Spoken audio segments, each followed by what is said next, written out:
Bueno, y seguimos en esta noche bien sabrosa, una noche de conocer a nuestro antepasado, los hechos históricos, los hombres que nos legaron y que hoy debemos recordar. Además, nuestra universidad lleva el nombre de Rafael María Baral desde 1982 porque primero nació como la Universidad de la Costa Oriental del Lago, posteriormente es que obtiene este nombre. Ya son 29 años. Celebramos el pasado mes de marzo de 2011.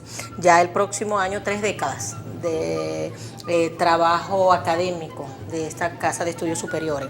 El profesor José Lares, coordinador del proyecto de Ciencias Sociales de la UNER, también nos va a referir otra fecha bien importante y que celebramos recientemente y es el Bicentenario.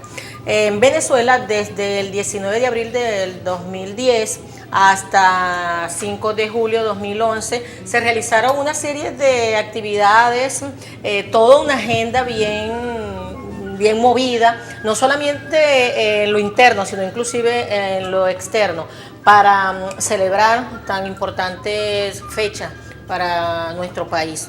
La declaración, la proclamación de la independencia.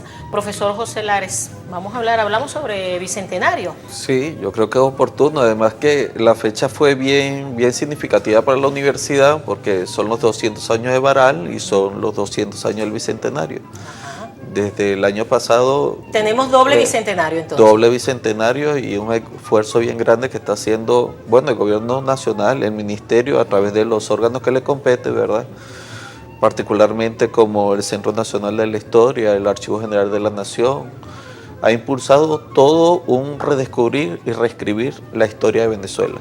O sea, nos tocó una tarea bien interesante. Para esto el gobierno ha puesto todo el empeño, pues, inclusive hacer algunas ediciones cinematográficas en función de rescatar este pensamiento que... en tal caso lo que genera identidad, se han hecho producciones como la de Miranda, sí, la de Zamora, son producciones que nos cuestan mucho como Estado, pero que significan mucho para el quehacer histórico. En Venezuela se le dio mucha relevancia y mucha importancia al Bicentenario, ¿no? Sí. Yo inclusive le decía al profesor, estuve revisando en la web los distintos logos que identificaron los bicentenarios de diversos países latinoamericanos y el de Venezuela es el más bonito, no porque sea venezolano, sino... el caballito, si podemos, ahí lo tenemos además en nuestro SEC, nuestra escenografía. Y tenemos además un Rafael María Baral. Yo no sé si ya mostramos el Rafael María Baral de la artista plástico Mercedes Rey, los cuadros que estamos luciendo hoy también, que enmarcan nuestra escenografía, son de la profesora María Mercedes Rey. Mercedes Rey, quien recientemente llegó de España, estuvo por allá por Madrid y próximamente la vamos a tener acá en 100% UNER hablándonos sobre todo ese trabajo que estuvo realizando allá en la madre patria, ¿no?, en España, exponiendo sus obras. Hoy tenemos 3 de sus pinturas y tenemos una escultura, una pequeña escultura de Rafael María Baral que hiciera el año pasado la profesora artista, ahí lo tenemos, con el logo de la UNER y todo en su saco, mira qué maravilla. Eso es de Mercedes Rey. Ok, entonces seguimos hablando del Bicentenario, profesor. Sí, bueno, Lares. Y como te comentaba, se ha hecho un esfuerzo muy interesante. El Centro Nacional de la Historia ha publicado alrededor de 18 revistas que se llaman Memorias de Venezuela. Eso lo ha acompañado un conjunto de eventos que para realzar pues, el escenario de la independencia de Venezuela. Para los jóvenes hoy, ¿qué significa eso? ¿Qué significado puede tener la declaración, la proclamación de la independencia con la Venezuela de hoy? Vamos a hacer un ejercicio ese así, escenario, porque hay gente que dice, bueno, ¿y para qué me sirve eso? ¿Para tener 2 días sin clase, por ejemplo, lunes y martes? ¿Para qué me puede servir eso?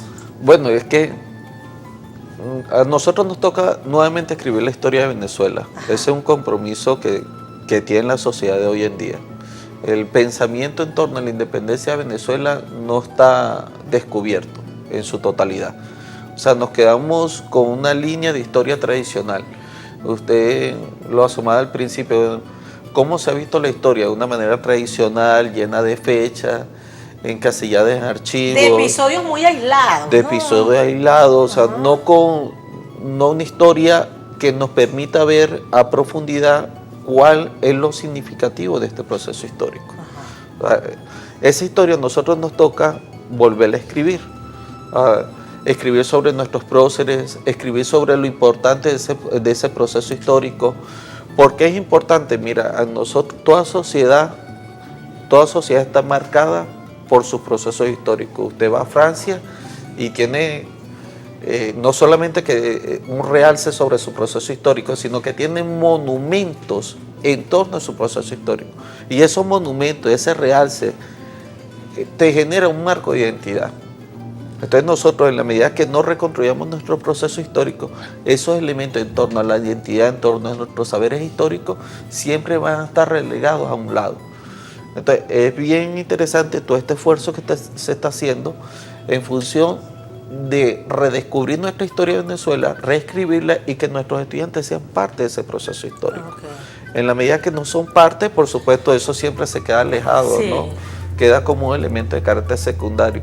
Y queda esa historia que es aburrida, que no me sirve para nada. ¿Para qué me sirve la historia? Sí, para aprobar un examen porque me aprendo 3, 4 fechas, claro, y a ver si las recuerdo, ¿no? Una cosa memorística y después no sé qué significado o qué importancia puede tener en mi vida, en mi entorno, el de mi gente. Una cosa como muy aislada, ¿no? Muy aislada, y no conocer nuestro proceso histórico, que fue tan interesante, que fue tan dinámico, que fue tan rico desde el punto de vista de la coyuntura histórica. Por lo menos siempre se ve la fecha del 5 de julio, pero ¿qué hubo antes de ese 5 de julio? Los levantamientos, los manifiestos de Gualía, España, el levantamiento de los mantuanos, las expediciones de un gran hombre y tan significativo, no solamente para nuestro continente, sino para el mundo, como el de Francisco de Miranda, que lo estamos redescubriendo ahora también. O sea, con las producciones, tanto en libro como en la web que están saliendo sobre Miranda. Un hombre que estuvo en la Revolución Norteamericana, que estuvo en la Revolución Francesa, que hizo parte de nuestro proceso histórico. Si nosotros queremos ver un Superman en la sociedad venezolana, ese fue Miranda, como lo fue Bolívar. Claro, lo que pasa es que el pensamiento... Esos son nuestros superhombres, ¿no? Claro, usted ve en Baral toda una producción, mira, que no tiene nada que envidiarle a ningún intelectual europeo, nada. Pero ¿qué pasó? Que nosotros, en función de no recrear nuestra memoria histórica, entonces dejamos a Baral en los archivos. Hicimos cosas tan feas que le pusimos hasta una yaquita, ¿no? Sí. O sea, lo dejamos allí, lo dejamos en un cuadro. Y parece que pero no profundizamos sobre su a sectores interesados que es mejor tenerlos así como guardaditos y solamente la imagen en el busto. Y lo celebramos cada año y listo, lo conmemoramos y ahí quedó el pensamiento. Pueden haber sectores interesados en no traer realmente la memoria histórica de esos hombres venezolanos ilustres que dieron su vida y que nos legaron tanto. Claro que sí, yo creo que inclusive fue un proyecto político, porque es que cuando usted estudia historia está generando conciencia, está generando un sujeto crítico. Entonces yo siempre lo menciono, de que relegar la historia a ese espacio donde estuvo por muchos años fue parte de un proyecto político. Okay.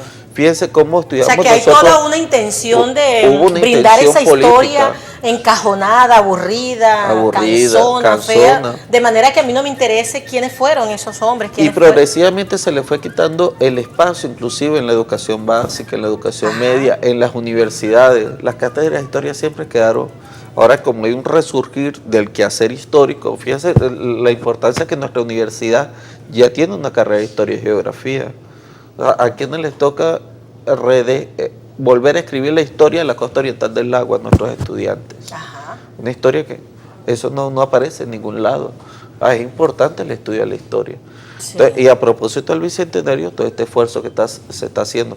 Por lo que tú preguntabas anteriormente, de que el 5 de julio no llega solo, llega como parte de todo un proceso histórico. Ok, al regreso, profesor, nos va a explicar todo ese proceso histórico para llegar al 5 de julio, ¿no? Porque es importante la fecha del 5 de julio, pero antes de un 5 hubo un 4, un 3, un 2, y hubo un junio, y hubo mayo, sí. Y de 1811 tuvo 1810 y 1809, y así vamos hacia atrás, ¿no? Vamos a hacer todo en la última parte del programa, ese repaso para llegar al 5 de julio. Y dejamos un planteamiento, ¿nos podrían referir a Rafael María Baral como un hombre del renacimiento latinoamericano? Eso va a ser el regreso, y qué legados, aparte de la UNER, de Rafael María Baral, se pueden observar en el día a día, en el hoy, en la actualidad. ¿Qué otros legados, aparte de esta gran casa de estudio como es la Universidad Socialista de Venezuela, la UNER? Ustedes no se retiren, ya volvemos.